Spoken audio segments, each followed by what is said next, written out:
International Media TV, television that listens to you. Hi, I'm Johnnie Burrell. Welcome to the program.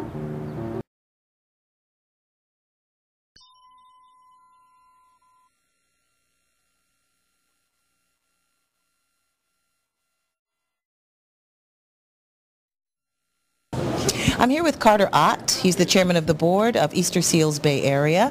Tell me what your vision is for the organization going forward. Well, there's a number of areas in which we're trying to improve the organization, one of which is increasing the scope of the services for the Bay Area and Northern California. And the other is always continuing to improve the services we provide. Autism services are more necessary now than ever. How do you keep up with that kind of demand, and especially in terms of fundraising? Yeah, it is very demanding. I think one of the ways that we do it is continuing to find staff that do a great job and provide the services that we need. And in terms of public awareness, plans going forward to let people know about the services you offer. For example, I think Easter Seals, I think children, but you offer services to adults, seniors, military, yes? Yeah, that's right. There's a number of ways, grassroots, through hospitals, clinics, or other services we provide, and word of mouth. All right. Thank you so much, Carter Ott. Thank you. I'm here with Robert Van Tool. He's the Chief Innovation Officer at the Easter Seals Bay Area organization. Robert, how do you innovate an organization that's been around for 85 years, which is how long the Easter Seals organization has been in the Bay Area? How do you bring it forward? Well, part of our mission is obviously to bring the Easter Seals Bay Area to a level where we can serve even more people. We're trying to get our reach out, and we're trying to get our technology, for example, to the next level so that we can actually get our services to our clients, to our services, and really get more people to receive the services that we provide. How many people are you currently serving, say, in the 9 Bay Area counties? I think right now we're approximately at 3,500 families in between our everything from the South Bay in San Jose to Lakeport in the north, and we're actually getting clients right now from as far as Fairfield and Burlingame. And your focus is on individuals and families who are dealing with people who are on the autism spectrum. So the fact that it has really just exploded in recent years to the point where pretty much 1 out of every 85 boys and 1 out of every 315 girls is diagnosed in this spectrum. How do you meet the challenge of what appears to be a growing problem? Well, in several ways. We're obviously building and hiring people to actually get the services delivered. We're also expanding beyond the traditional services by partnering with providers that are in our areas, so that we don't only rely on people that we hire, but we also partner with other agencies. Part of that is the collaboration that we need to do to meet the demand for these services, and then at the same time we're doing it in a way where technology and process redesign is really key to how we deliver the services. So we deliver it, one, in not only a clinical, compliant, and effective way, but we're delivering it in a resource-effective way. And we're doing that through technology and building an organization that can scale. Okay. What role does technology play in all this? Well, what does it not play? Everything from our intake of our clients, doing it in an automated fashion on our websites, to getting our billing, for example, automated in terms of claims that need to be submitted and paid, providing our clients with an online portal to be able to go and get their statements, to getting our clinicians, our people who deliver the services in home, working on iPads, on iPhones with mobile applications to make them more efficient. Interesting. And certainly because the number of diagnoses is basically exploding, how do you keep up with that kind of demand? We're working very hard. It's a very intense growth project in terms of the organization needs to really scale, and we're doing that through a lot of hiring. We're doing it through a lot of building tools and procedures for people that we can actually share and scale with other organizations as well. Let's say someone discovers that their 2-year-old is somewhere on the autism spectrum. Can you just basically, very briefly, walk me through the services that you would provide that family? Yeah, part of the assessment phase is that they would work with, for example, if they're a Kaiser member, that they would work with Kaiser to actually get a diagnosis. Once the diagnosis is actually established, then they will get referred out to somebody like us on Easter Seal side. We'll do an assessment for a couple of weeks where the actual treatment plan gets designed specific to that client's need. Once that client accepts and we determine that that is a good match, we actually start providing services for that client. And these are lifelong services? These are anywhere from early intervention from 0 to 1 years old to 18 plus years old young adults. Thank you so much, Robert. You're welcome. Enjoy the evening. Thank you. Thank you. I'm here with Michelle Beffy. She's part of the leadership team for the Easter Seals Bay Area organization. Welcome, and tell me what you see as the future for the organization in the Bay Area going forward. Oh, that's very exciting. I think we have a big future ahead of us. Over the past 3 years, we've served about 5,000 children and their families. And we really are just getting started. We've been building our infrastructure for the past few years, and now we're ready to really take off. So in the next couple of years, I anticipate a much larger volume of clients. And in the next year or two, I see us really branching off and getting into new programs. So right now, we provide ABA programs. That's home and community-based applied behavior analysis. We provide speech and occupational therapy in our clinics. We have an after-school program called Kaleidoscope and early intervention programs as well. Over the course of the next year, we're going to be launching some additional programming to really be able to meet the needs of our community. And how do you account for the fact that you are going to have to probably serve more people? Is it because the need is greater, or your capacity is greater, or both? So our capacity isn't greater yet, but that's our job to build it. So it's really Easter Seals' mission is to really figure out the needs of the community that we serve and find a way to meet it. And that's what we've done so far. So typically we're not ready when the need arises, but our job is to create solutions and change lives and find a way to get ready. I know Kaleidoscope is one of the programs that you're most proud of, the summer program. Describe that a bit, would you? Sure. Kaleidoscope After School Program. That's one of our longest standing programs. It's in Dublin, and we have a large variety of kids that come ages 5 to 22, and they come during the school year, they come after school, they get bused over to the facility, and they do all sorts of community integration activities, social skills, they learn independent living, and then in the summer they go out and they do a lot of different things as well. They're going to go out into the community and do different activities and really learn how to be a part of their community and engage with their peers and engage with the world that they live in the best way that they can. And the diagnosis of autism seems to be much more frequent. Is there research that's part of the component for Easter Seals as well? And if so, where are you in terms of the actual research into this syndrome? You know, that's a great question, and it's true. We're seeing that the incidence of autism is absolutely climbing, and we can't really be sure why. We're seeing that the diagnosis is increasing. We're also seeing a lot larger clientele seeking services as a result of the Affordable Care Act. So more people have insurance, more people have the benefit to be able to receive services, and so now they're accessing the services, which is just a wonderful thing to see. In terms of the research, we are partnered with Kaiser Permanente, and Kaiser is really on the forefront of leading the research in this area. So they've reached out to us, and we're participating in a few different research studies that they're doing to really start to take a look at what's going on. Why are we seeing this higher diagnosis, and what can we expect to see in the future? So right now we don't have an answer, but we're just so excited to be able to be a part of finding that answer and being the solution. All right. Michelle Beffy, thank you so much. Thank you. I'm here with Myrtle Potter. She's the keynote speaker for tonight's Spring Gala for the Easter Seals Bay Area, and just briefly, her credentials are amazing. She's held executive positions with Genentech, with Merck, with Bristol Myers Squibb. But more importantly, she's an author and the mother of a child who suffers with Asperger's syndrome. So she has become a healthcare advocate. So it's just a pleasure to meet you, and wondering what you hope to get across in your keynote speech. speech? Well, I guess my message is really all about hope and perseverance. You know, families with disabilities in their family suffer so much and they work so hard, but for an organization like Easter Seals to come together to support these families means so very much. So I appreciate the persistence and the hard work of everyone involved that makes such a difference for the kids. And you certainly have a firsthand experience with the needs of a family at a time from diagnosis until. Absolutely. Yes, my experience with my son taught me so much, but it also made me a better person. So I hope to share some of my tips and tools and secrets with the audience tonight. Specifically, what are some of the challenges that a mom would face?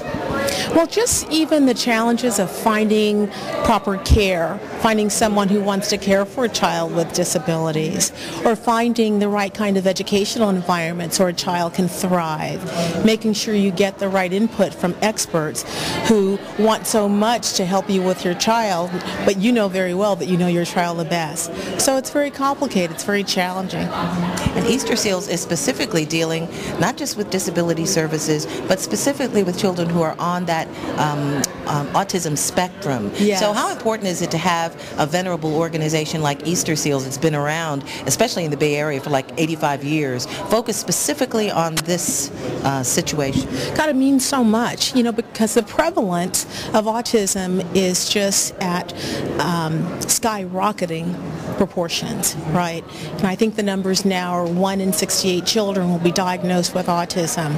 We don't understand why, but we do know that with numbers like that, there are so many families and children in need. So what they do is just so critical. Thank you so much. Myrtle Potter. Thank you. Of all the worthy causes out there, what made you decide to lend your time and talent to this one? You know, I just feel like giving back is the most important thing, and whenever, you know, divine timing comes together, I try to do as much as I can, and this is such a great event, and I can't wait to perform for everybody. It's going to be awesome. Speaking of awesome, Roxy Hart, Chicago, Broadway, amazing. Yes. Amazing role. Yes. I know. I am looking forward to everything, the dancing, the singing, the acting. You know, I can't wait for that immediate relationship with the audience. Like, you don't get that a lot, you know, in my business, like being on television, you know, you just film and you go. But in theater, it's live, everything is happening on the spot, and so I just can't wait to get that rush, that feeling that everybody talks about when you do theater. And such an iconic role. Roxy Hart. I know. Come on, everybody. I'm ready. I'm so excited, and I just hope I make everybody proud. My family's coming on the first night, which is Tuesday, and I just hope the producers and, you know, all the people that have been working with me are very, very proud of me. Well, you must really, really, really think this is important. You're literally leaving here and going straight to Broadway. Yes, I am. So you made time to come here. Yes, the Spring Gala is where I need to be, and then New York after the Spring Gala is where I'm going to be. That's what I'm talking about. Thank you. All right, take care. It's absolutely true, everything I said on the screen. It's Alex has come incredibly far. It's just, if you could see what he was like when he first started with Easter Seals, he was 2.5 and only had a handful of words and really was in his own world and really didn't want to be a part of the family. And it was really hard to see that. But with all the incredible intervention specialists that we've had, our behavioral interventionists have been absolutely incredible. They've given us so much. And if you could see him now, he is awesome. Absolutely awesome. So, thank you. Thanks. It's an honor to have Easter Seals to be here. It would be such a hard journey without them, and Easter Seals really helped a lot. And they helped with how he works things out and how he sees things, and just thank you. Thank you for sharing your wonderful stories with us. This is the reason we're all here right now.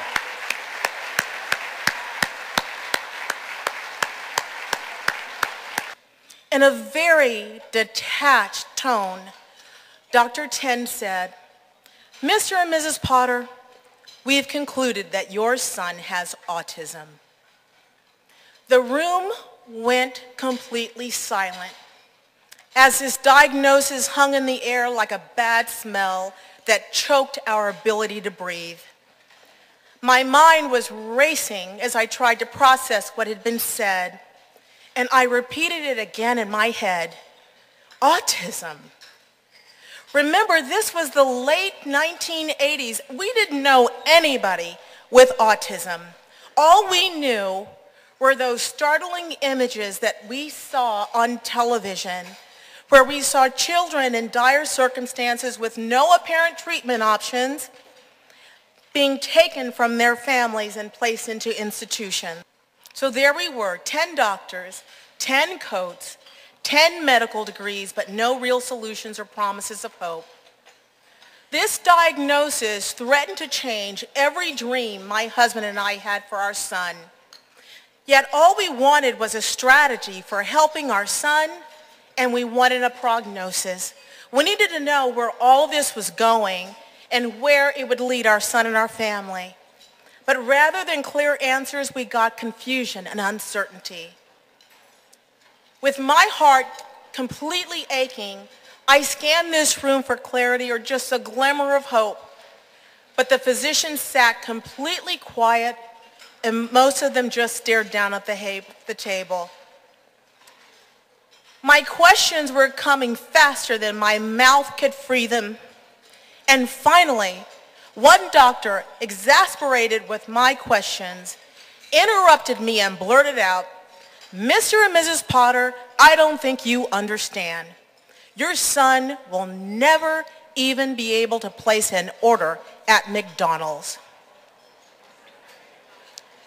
Easter Seals helps us to understand that anyone in a family with special needs, that circumstance affects the whole family. And so it's with that understanding that I'm so proud and so pleased to support Easter Seals.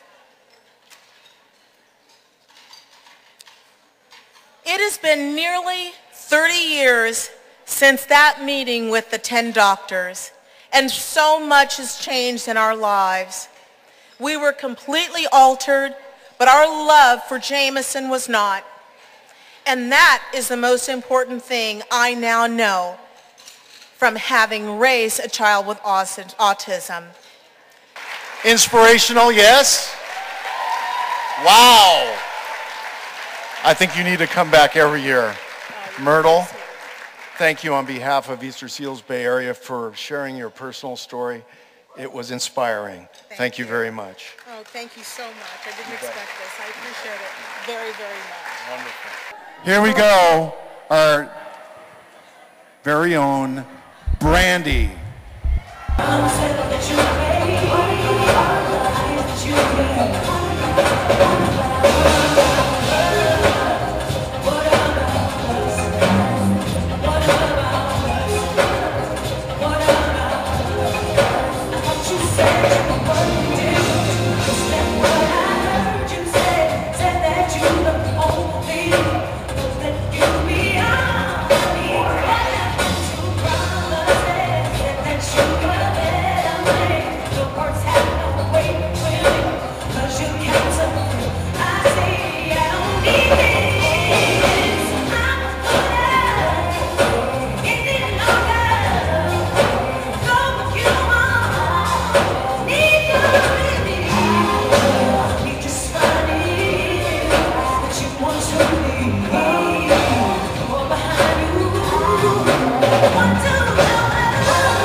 I just appreciate you for being a great audience.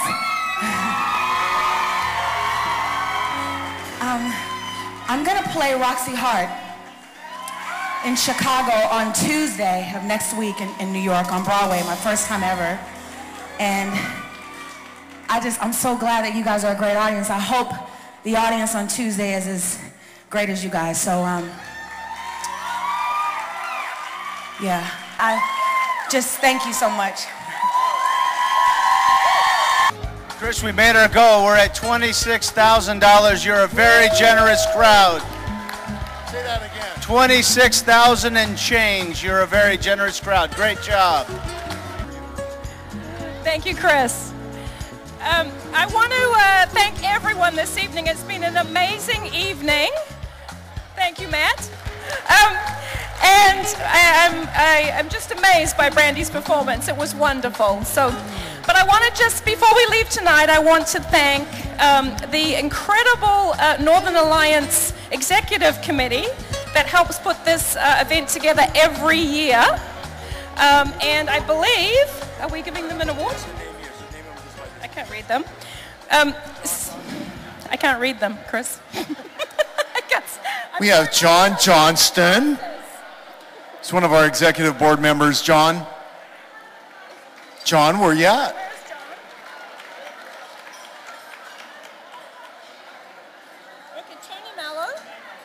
Tony Mello. Where you at? Come over here, Tony. Please help us out. Come on. Paul Sabin. Can you come this way? Come this way, please. Chris. I'll stand right here. Maria. I know she was sitting over there. Maria Schwabing. Where you at, Maria? Come on up.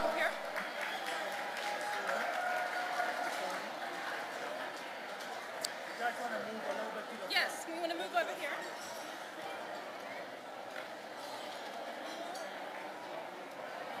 All right. It's going to show all my... So, Tony, on behalf of everyone at Easter Seals, I just want to thank you so much for everything that you've done to make this a success. Thank you. Year after year. So thank you.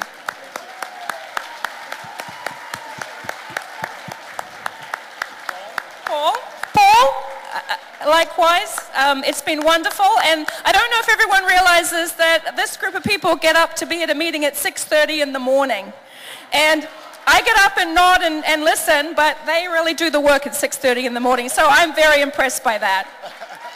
So thank you.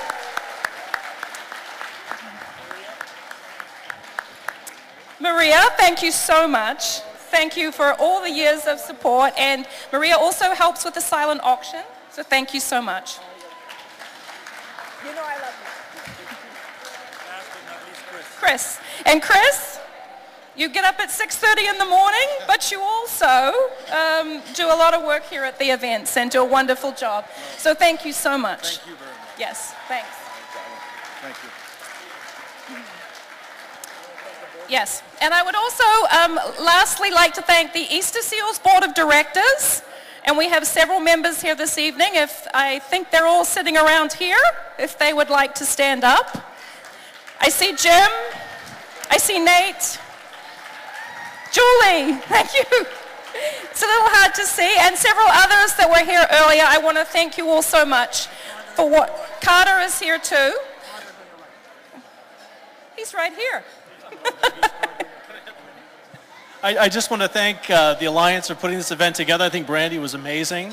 I want to thank the board and all of our supporters, and I want to say thank you to someone who has been working for Easter Seals for 20 years and typically is in the shadows, doesn't get a lot of recognition. Susan? This is for you, for all of your support over the years, for this great event, for everything that you've done. Thank you so much.